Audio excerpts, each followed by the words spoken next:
Break के बाद रुक करेंगे यूपी बुलेटिन की ओर, जिसमें बात हो पीलीभीत के पूरनपुर क्षेत्र में मकर संक्रांति पर श्रद्धालुओं ने धरना घाट पर शारदा नदी में आस्था की डुबकी लगाई और पुरोहितों को दान दक्षिणा देकर पुण्य कमाया। उप जिलाधिकारी अजीत प्रताप सिंह और नायब तहसीलदार ऋषि दीक्षित ने घाट का निरीक्षण कर श्रद्धालुओं व साधु महात्माओं की सुविधाओं के लिए संबंधित अधिकारियों को निर्देश दिए। श्रद्धालु तड़के ही स्नान कर पूजा अर्चना में भाग लिए। वहीं महंत बाबा राघव दास और स्थानीय गणमान्य भी मौजूद रहे। तो ये जो मेला है ये वर्षों से चली आई हमारी परंपरा है और इसमें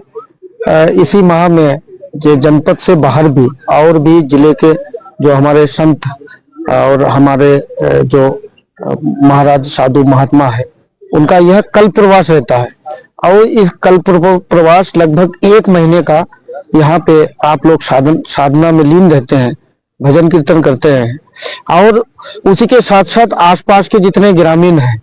और जनपद के दूर दराज से भी गांव के लोग भक्त लोग यहाँ आते हैं और यहाँ माँ शारदा की तलहटी गंगा नदी पे स्नान करके और अपने जीवन को सफल बनाते हैं। तो हम लोगों का ये हमारी सरकार का भी ये प्रयास रहता है कि जो भी संत महात्मा और बाहर से लोग भक्तजन आते हैं उनकी सुविधाओं का ध्यान हम लोग रखना चाहिए और रखते भी है। तो अभी सुबह हमारे पूरनपुर के एसडीएम महोदय और तहसीलदार महोदय और लोगों के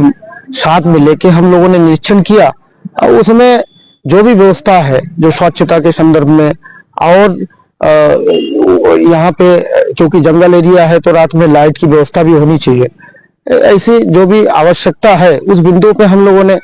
उसमें देखा है और लगभग सब लोग सही है, सब व्यवस्था सही है और कुछ अगर कमी है तो उसको हम लोग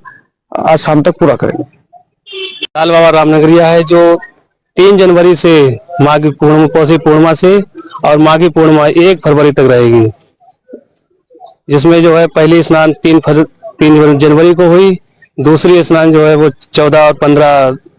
जनवरी मकर संक्रांति की और 18 फरवरी को मौनी अमावस्या, जिसमें बहुत दूर से मतलब पूरे मंडल के लोग आते हैं, यहाँ लखीमपुर के भी आते हैं, बहुत स्नान करते हैं शारदा मैया में आकर के और भंडारा प्रसाद पाते हैं, संत भगवानों के दर्शन करते हैं। फिर उसके बाद 23 जनवरी को बसंत पंचमी है, वहां भी मेला लगेगा और बहुत दूर तक के लोग आएंगे। और फिर 26 जनवरी से श्री रुद्र महायज्ञ है जो 1 फरवरी तक चलेगा साप्ताहिक। 1 फरवरी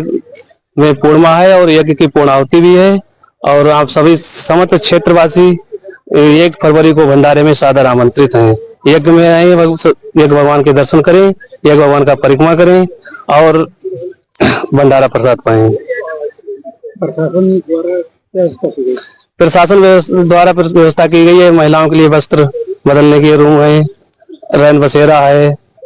और जो है मतलब शौचालय है, पानी का टैंक है और घाटों पर रस्सियां बांधी गई हैं और पूरा प्रशासन और ब्लॉक स्तर से सारे लोग मतलब सभी लोग आते हैं, बराबर समय यहाँ देते हैं, समय जो भी आवश्यकता आती है तुरंत उसका उपयोग करते हैं। पीलीभीत से सीनू संवाददाता हैदर खान की रिपोर्ट। यूपी बुलेटिन में फिलहाल के लिए इतना ही। बने रहिए सी न्यूज़ भारत के साथ, हर खबर आपके साथ, आपके हाथ।